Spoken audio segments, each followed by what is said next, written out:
नमस्कार सभी को। स्वागत है कक्षा 11 की इतिहास की ऑनलाइन क्लास के अंदर। कक्षा 11 इतिहास में चैप्टर 4 हम पढ़ेंगे। चैप्टर का नाम है इस्लाम का उदय और विस्तार। ठीक है, जो कि समय काल है इसका लगभग 570 से 1200 ईस्वी के आसपास का। तो हम इसकी पृष्ठभूमि को समझते हैं कि इसके बारे में जो आंशिक जानकारी दी गई है उस जानकारी में क्या बातें इस्लाम धर्म से संबंधित है वो बताई गई है। तो हम चैप्टर को समझने का प्रयास है वो करते हैं। देखिए, आज जबकि हम 21वीं शताब्दी में प्रवेश कर चुके हैं, संसार के समस्त भागों में रहने वाले मुसलमानों की संख्या अब 1 अरब से अधिक है। ठीक है ना, मुसलमानों की संख्या 1 अरब से अधिक है, यानी संसार के विभिन्न कोनों में बहुत सारी आबादी है वो मुस्लिम आबादी निवास करती है। वे भिन्न भिन्न राष्ट्रों के नागरिक है, अर्थात विभिन्न देशों में रहते हैं, अलग अलग भाषाएं बोलते हैं। जिन इलाकों में जिन प्रदेशों में रहते हैं वहाँ की लैंग्वेज या वहाँ की भाषाएं बोलते हैं। उनका पहनावा भी अलग अलग किस्म का है, अलग अलग किस्म का हम देख सकते हैं। भारतीय मुसलमानों का पहनावा अलग है, वहीं अगर आप अरबी मुसलमानों का पहनावा देखेंगे तो अरबी शेख है उनका पहनावा अलग है। आप टर्की की तरफ चले जाएंगे कि टर्की या तुर्की, वहाँ के मुसलमानों का पहनावा अलग है। तो कहने का तात्पर्य कि विभिन्न प्रदेशों में रहने वाले अलग अलग जो है नागरिक हैं वो अलग अलग पहनावा और अलग अलग भाषाएं बोलते हैं। वे जिन तरीक़ों से मुसलमान बने वे भी भिन्न भिन्न प्रकार के थे, वे परिस्थितियाँ भी भिन्न भिन्न थी, यानी कुछ ऐसी परिस्थितियाँ रही होगी जिसके कारण उन्होंने मुस्लिम धर्म को अपनाया होगा, जिनके कारण वे अपने अपने रास्तों पर चले गए। फिर भी मुस्लिम समाजों की जड़ें एक अधिक एकीकृत अतीत में समाहित है। अधिक एकीकृत यानी एकता के सूत्र में बांधना, तो अतीत में समाहित है, जिसका प्रारंभ लगभग 1400 वर्ष पूर्व अरब प्रायद्वीप के अंदर हुआ था। ये बात आपको ध्यान रखनी है कि 1400 वर्ष पूर्व अरब प्रायद्वीप के अंदर हुआ था। हम इस अध्याय में इस्लाम के उदय और मिस्र से अफगानिस्तान तक के विशाल क्षेत्र में उसके विस्तार के बारे में पढ़ेंगे कि इस्लाम कहाँ कहाँ फैला है। इस्लाम फैला है, उदय हुआ तब मिस्र जो कि अफ्रीका का देश है और अफगानिस्तान तक का विशाल क्षेत्र। तो मिस्र से लगाकर अफगानिस्तान यानी एशिया के अफगानिस्तान तक का जो पूरा प्रदेश है ये सब इस्लामिक क्षेत्र के रूप में आते हैं, जिसमें ईरान, इराक, सऊदी अरब ये सारे प्रदेश। तो मिस्र से लगाकर अफगानिस्तान तक, अफगानिस्तान की सीमाएं भारत से मिलती है, तो ये सारा मध्य का प्रदेश है वो सारा का सारा जो है इस्लामिक क्षेत्र माना जाता है। तो इसका विस्तार यहाँ तक फैला हुआ था। इसके विस्तार के बारे में हम पढ़ने जा रहे हैं। 600 से 1200 तक की अवधि में यह इलाका इस्लामिक सभ्यता का मूल क्षेत्र माना जाता है। ये जो शुरुआती दौर था इसका, जिसमें 600 से 1200 तक का ईस्वी तक का जो अवधि थी, इसमें ये मूल क्षेत्र था जहाँ पे इस्लामिक सभ्यता के लोग अधिक मात्रा में रहते थे और यहीं से इस्लामिक सभ्यता पनपी है और विश्व के अनेक कोनों तक पहुँची है। इन शताब्दियों में इस्लामी समाज में अनेक प्रकार के राजनीतिक और सांस्कृतिक प्रतिरूप दिखते हैं, यानी अलग अलग बदलाव है वो दिखाई देता है। इस्लामी शब्द का प्रयोग यहाँ केवल उसके धार्मिक अर्थों में नहीं बल्कि उस समय समूचे समाज और संस्कृति के लिए भी किया जाता है जो ऐतिहासिक दृष्टि से इस्लाम से संबंध रही है, यानी जिसका संबंध इतिहास में जो है इस्लाम सभ्यता से रहा है। तो उस सबसे संबंधित तथ्यों के लिए इस्लाम या इस्लामिक सभ्यता या संस्कृति का नाम है वो लिया जाता है। इस समाज में जो कुछ घटित हो रहा था उसका उद्भव सीधे धर्म से नहीं हुआ था। शुरुआती दौर में इस्लामिक जो है धर्म बना, उससे पहले कुछ गतिविधियां हैं कि किस प्रकार से इस्लाम का उद्भव हुआ वो हम समझेंगे। बल्कि इसका उद्भव एक ऐसे समाज में हुआ जिसमें मुसलमानों को उनके धर्म को सामाजिक रूप से प्रमुखता प्रदान थी, यानी प्राप्त थी, यानी बाद में समाज में इसे अपनाया गया और फिर उनको मान्यता मिली। और गैर मुसलमान भले ही कुछ गौण सही, लेकिन हमेशा इस समाज के अभिन्न अंग रहे कि जहाँ जहाँ भी इस्लामिक संस्कृति के लोग जा रहे हैं वहाँ पर कई ऐसे लोग भी हैं जो गैर मुसलमान थे, अर्थात जो दूसरी सभ्यता और संस्कृति को मानने वाले थे, दूसरे धर्म को मानने वाले थे, और उनका भी वहाँ पर स्थान है वो रहा है, चाहे वो माइनॉरिटी के तौर पे ही क्यों न हो, अल्पसंख्यकों के तौर पर ही क्यों न हो, लेकिन वहाँ पर उन लोगों का भी निवास स्थान रहा है, यानी मिक्सअप जिसे हम कह सकते हैं। जैसे कि ईसाई प्रदेशों में यहूदी थे, जैसे ईसाई धर्म के जो यूरोपियन कंट्रीज़ अगर हम देखते हैं वहाँ तो ईसाई धर्म के लोग भी रहते हैं और दूसरी जो धर्म है वो यहूदी धर्म को मानने वाले लोग भी रहते हैं। हालांकि ईसाई धर्म के जैसा ही यहूदी धर्म है, तो यहाँ पर जो है बहुतायत मात्रा में यहूदी धर्म के लोग भी मिलते हैं। ठीक है, अब देखते हैं हम आगे क्या है। देखिए कि ऊपर दिए गए, थोड़ा सा धुंधला है, आप देखने का प्रयास कीजिए कि ऊपर दिए गए इस्लामी क्षेत्रों के सन 600 से 1200 तक के इतिहास के बारे में हमारी समझ इतिवृत्तों और तवारीखों पर आधारित है। इतिवृत्त और तवारीख क्या होता है? देखिए, इतिवृत्त यानी समकालीन घटनाक्रम के बारे में लिखना। ठीक है, वो इतिवृत्त होता है जिसमें घटनाओं का वृत्तांत कालक्रम के अनुसार दिया जाता है। समकालीन घटनाओं के बारे में और कालक्रम यानी तिथि वाइज यानी स्टेप बाय स्टेप जो है ऐतिहासिक घटनाओं का वर्णन है वो इतिवृत्त या तवारीख के अंदर लिखा जाता है। तवारीख अर्थात डेट वाइज, ठीक है, तारीख। और अर्थ ऐतिहासिक कृतियों पर आधारित है, जैसे जीवन चरित्र जिसे सीरा कहा गया है। सीरा पैगंबर के कथनों और कृत्यों के अभिलेख, हदीस और कुरान में टीका, तफसीर, इन कृतियों का निर्माण जिस सामग्री में किया गया था वह प्रत्यक्षदर्शी वृत्तांतों का बहुत बड़ा संग्रह था। देखिए, यहाँ पे आपका इम्पोर्टेंट प्रश्न आ रहा है कि हदीत क्या है। देखिए, हदीत है पैगंबर मोहम्मद के कथनों और कृत्यों का जो है विवरण जिसके अंदर लिखा गया है उसको हदीत नाम दिया गया है। ठीक है, दूसरा है टीकाएँ। टीकाएँ यानी तफसीर क्या है? तो तफसीर है कि कुरान के बारे में जो शॉर्ट रूप लिखा गया है उसे टीका के तौर पे उसे तफसीर कहा जाता है। और शिरा क्या है? किसी के जीवन चरित्र को लिखा जाना जिसे इस्लामिक भाषा के अंदर है वो शिरा के नाम से जाना जाता है। इन कृत्यों का निर्माण जिन सामग्री से किया गया था वहाँ प्रत्यक्षदर्शी वृत्तांतों का बहुत बड़ा संग्रह था। ये वृत्तांत विशेष कालावधि में मौखिक रूप से बताकर अथवा कागज पर लिखित रूप से लोगों तक पहुँचे। ऐसी प्रत्येक सूचना खबर की प्रामाणिकता की जांच एक आलोचनात्मक तरीके से की जाती थी। यानी कोई भी खबर, कोई भी घटना अगर अखबार में छप कर निकलती है तो लोग उसे दो नज़रिए से देखते थे, अच्छाई और बुराई। ठीक है, आलोचनात्मक तरीके से, जिसमें सूचना भेजने की श्रृंखला का पता लगाया जाता था कि किससे कैसे आई ये सूचना, कहाँ से आई है और इसमें कितनी सत्यता है इसका भी पता लगाया जाता था। वर्णनकर्ता की विश्वसनीयता स्थापित की जाती थी कि जो उसको कहने वाला, बात को करने वाला, इसको भेजने वाला कौन है और वो कितना सही बात कह रहा है उसके बारे में भी आलोचनात्मक दृष्टिकोण यानी दोनों प्रकार की चीज़ों को देखना, सही नज़रिए से और गलत नज़रिए से, कि ऐसा हो भी सकता है और नहीं भी हो सकता। जैसे हम न्यूज़ रिपोर्टर्स को देखते हैं, हम जो है न्यूज़ चैनल्स देखते हैं, न्यूज़ चैनल पे दोनों ही तरीके से जो है वर्णन किया जाता है। आलोचनात्मक या समालोचनात्मक तरीका होता है जिसमें विश्वसनीयता स्थापित की जाती है। यद्यपि ये तरीका नितांत दोष रहित नहीं था। यहाँ पे भी है कि यहाँ पे पक्षपात भी हो सकता है कि कोई अगर किसी वर्णनकर्ता के साथ सहानुभूति रखता है तो वो उसकी बात को सही मानेगा और कोई नहीं मानता है तो फिर वो उसको गलत भी मान सकता है। तो ये थोड़ा पक्षपात सहित हो सकता है, दोष रहित नहीं था। लेकिन मध्यकालीन मुस्लिम लेखक सूचना का चयन करने और अपने सूचनादाताओं के अभिप्राय को समझने के मामले में विश्व के अन्य भागों के अपने समकालीन लोगों की अपेक्षा अधिक सतर्क थे।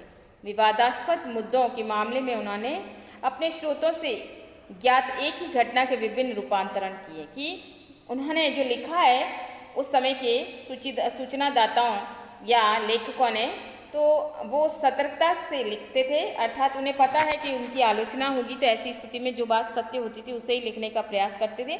और जहाँ कहीं अगर मुद्दे विवादास्पद होते थे तो ऐसे में उस घटना को काफ़ी सतर्कता से या उसको बहुत परखने के बाद ही उसको जो है अखबारों में या स्नात के तौर पे उससे बाहर निकाला जाता था, जनता के बीच में उससे छोड़ा जाता था और फिर पाठक ही उसका निर्णय लेता था कि वो उसको सही माने या नहीं। ठीक है, उनके अपने समय के आसपास की घटनाओं के बारे में उसका वर्णन अधिक सुनियोजित और विश्लेषणात्मक है और उसे अखबारों का संग्रह मात्र ही नहीं कहा जा सकता कि उन अखबारों के अंदर इन घटनाओं को लिया जाता था, छोड़ा जाता था और उसे काफ़ी जो है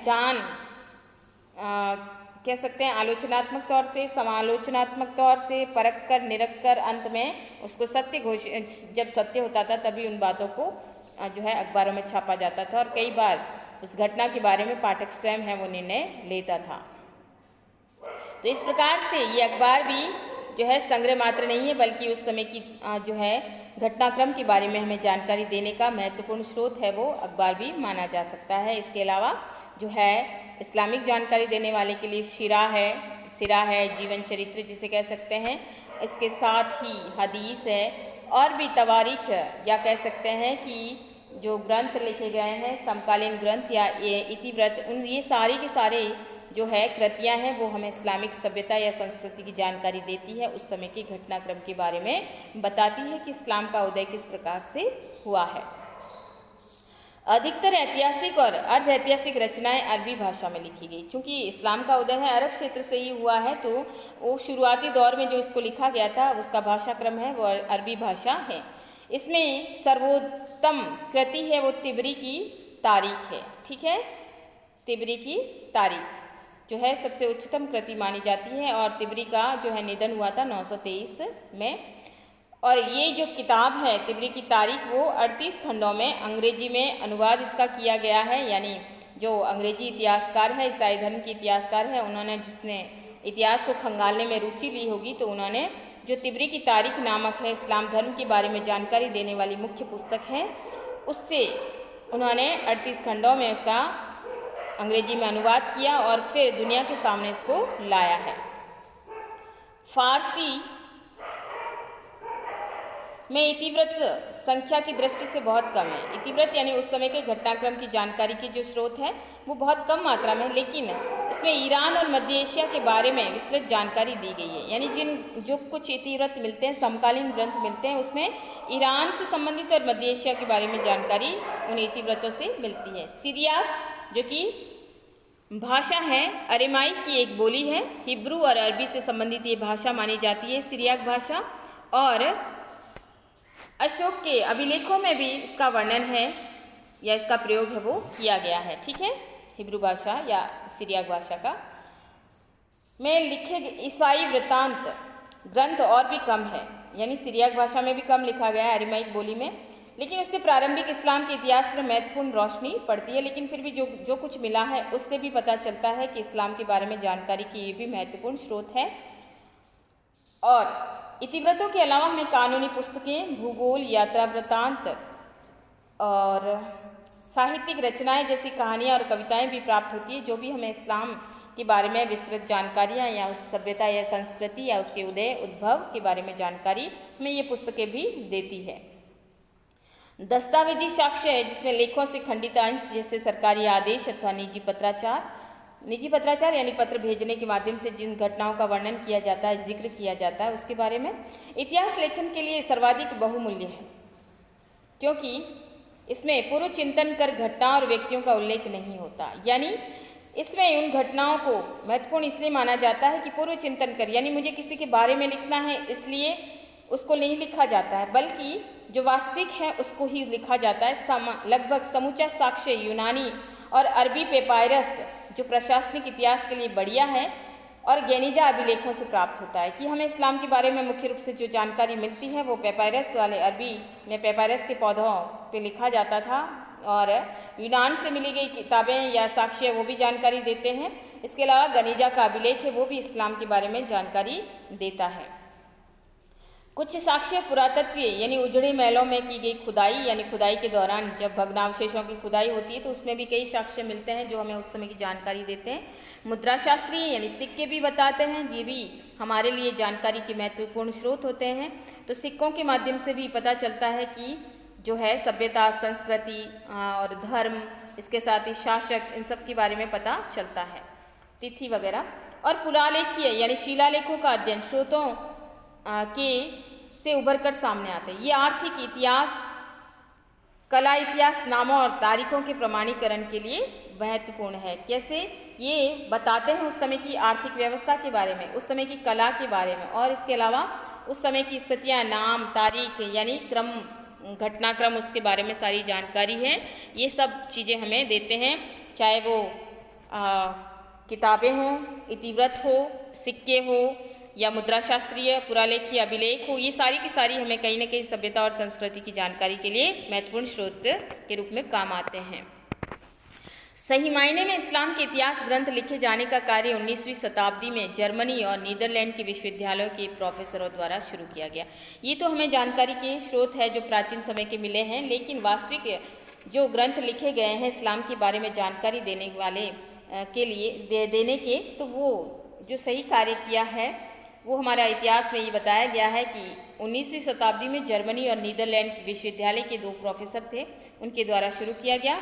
मध्य पूर्व और उत्तरी अफ्रीका में औपनिवेशिक हितों में से फ्रांसीसी और ब्रिटिश शोधकर्ताओं को भी इस्लाम का अध्ययन करने के लिए प्रोत्साहन मिला कि ब्रिटिश जहाँ जहाँ गए हैं तो उनकी रुचि रही होगी शोधकर्ताओं की। शोधकर्ता यानी जो पुरानी चीज़ों के बारे में जानकारी या अनुसंधान करता, तो उन्होंने भी इस्लाम के बारे में जानकारी अर्जित करने के लिए साहित्य या लिखना या समझना शुरू किया।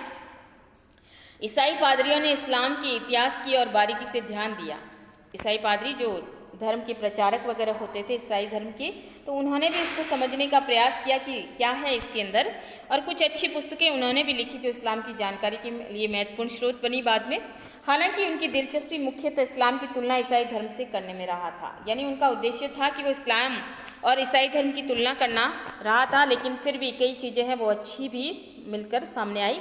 ये विद्वान जिन्हें प्राच्यवेद कहा जाता है कि प्राच्यवेद यानी प्राचीनता से संबंधित जानकारी रखने वाले, प्राचीन इतिहास से संबंधित जानकारी रखने वाले विद्वानों को प्राच्यवेद के नाम से जाना जाता है। वेद यानी विद्वान, प्राच्य यानी प्राचीन। अरबी और फारसी के ज्ञान के लिए मूल ग्रंथों के आलोचनात्मक विश्लेषण के लिए प्रसिद्ध है। इग्नाज गोल्डजीहर हंगरी के एक यहूदी थे। उन्होंने काहिरा के इस्लामी कॉलेज अल अजहर का नाम था कॉलेज का में अध्ययन किया और जर्मन भाषा में इस्लामी कानून और धर्म विज्ञान के बारे में नई राह दिखाने वाली उन्होंने पुस्तकें भी लिखी। इस्लाम के 20वीं शताब्दी के इतिहासकारों ने अधिकतर प्राच्यविदों की रुचि और उनके तरीकों का ही अनुसरण किया है। उन्होंने नए विषयों को शामिल करके इस्लाम के इतिहास के दायरे का विस्तार किया, यानी उन्होंने नई नई खोजें की, नए नए विषय उसमें डाले हैं और इस प्रकार से उन्होंने इस्लाम की जानकारी भी दी है। इसके अलावा अर्थशास्त्र, मानव विज्ञान और सांख्यिकी जैसे संबंध विषयों का इस्तेमाल करके प्राच्य अध्ययन के बहुत से पहलुओं का परिष्करण किया। उन्होंने इन सारी चीज़ों के आधार पर भी इस्लाम को समझने का प्रयास है वो किया है। परिष्करण यानी शुद्ध रूप है उसका सामने लाया है। इस्लाम का इतिहास लेखन इस बात का एक अच्छा उदाहरण है कि इतिहास के आधुनिक तरीकों का इस्तेमाल करके धर्म का अध्ययन किस प्रकार किया जा सकता है, ऐसे लोगों द्वारा जो स्वयं अध्ययन करने वाले धर्म के अनुयायी न हो। अर्थात जिन ईसाई इतिहासकारों ने इस्लाम को समझने का प्रयास किया है, उन्होंने कई आधुनिक तौर तरीकों का भी इस्तेमाल किया है खुदाई में, या जो है प्राचीन चीज़ों को समझने के आधार पर इस्लाम का परिष्करण किया है। उसके आधार पर उन्होंने इस्लाम की जो व्याख्या दी है वो काफ़ी अच्छी दी है, या उसे समझने के लिए बहुत सुंदर प्रयास उन्होंने किए हैं। और ख़ास तौर से ये उनके द्वारा किया गया है बहुत ही सराहनीय कार्य है, क्योंकि कोई भी धर्म, जिस धर्म में हम रहते हैं, हम अपने धर्म की व्याख्या अच्छे से कर सकते हैं, लेकिन अगर कोई हमारे धर्म का नहीं है, जिस धर्म को हम मानते हैं उस धर्म से हटकर है, किसी दूसरे धर्म का है, और फिर जब वो किसी दूसरे धर्म का अध्ययन जो है बिना किसी जो है लालच के, बिना किसी स्वार्थ से, बिना किसी